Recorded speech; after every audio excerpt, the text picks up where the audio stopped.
થી પીવી પટેલના આપ સૌને નમસ્કાર અને જય ભારત। તમામ રજવાડાઓને ભેગા કરી અખંડ ભારતના શિલ્પી એવા સરદાર વલ્લભભાઈ પટેલની 150મી જન્મજયંતિ નિમિત્તે જ્યારે ભાઈ શ્રી દર્શકભાઈ અને એમની ટીમ અમદાવાદથી કરમસદ સુધી એકતા યાત્રા કાઢી રહ્યા છે, તે બદલ એ તમામ ટીમને ખૂબ ખૂબ ધન્યવાદ। નવી પેઢીને સરદાર વિશેની જાગૃતિ થાય અને એમણે કરેલા કર્મોની પણ જાણ થાય એ ખૂબ જરૂરી છે। એમાંથી પ્રેરણા લઈ સારા નેતાઓ પેદા થશે અને આજના નેતાઓએ પણ સરદાર પાસેથી શીખ લઈ ત્યાગ અને બલિદાનની ભાવનાથી સેવા કરે એવી પ્રેરણારૂપ થઈ જશે।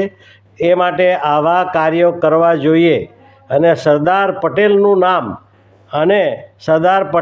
નામ પણ નકશામાંથી ન ભૂસાઈ જાય તેવા તમામ પ્રયત્નો સરકારે, પ્રજાએ અને નેતાઓએ ખાસ ધ્યાન રાખીને કરવા જોઈએ। સ્ટેચ્યુ ઓફ યુનિટીનું આયોજન કરીને મોદી સરકારે શ્રી સરદારને સાચી અંજલિ આપી હતી। સરદારને ઘણા એમ કહે છે કે તેઓ ભારતના બિસ્માર્ક હતા, એ કહેવું યોગ્ય નથી। એને બદલે તો આપણે એમ કહેવું જોઈએ કે બિસ્માર્ક એ જર્મનીના સરદાર હતા।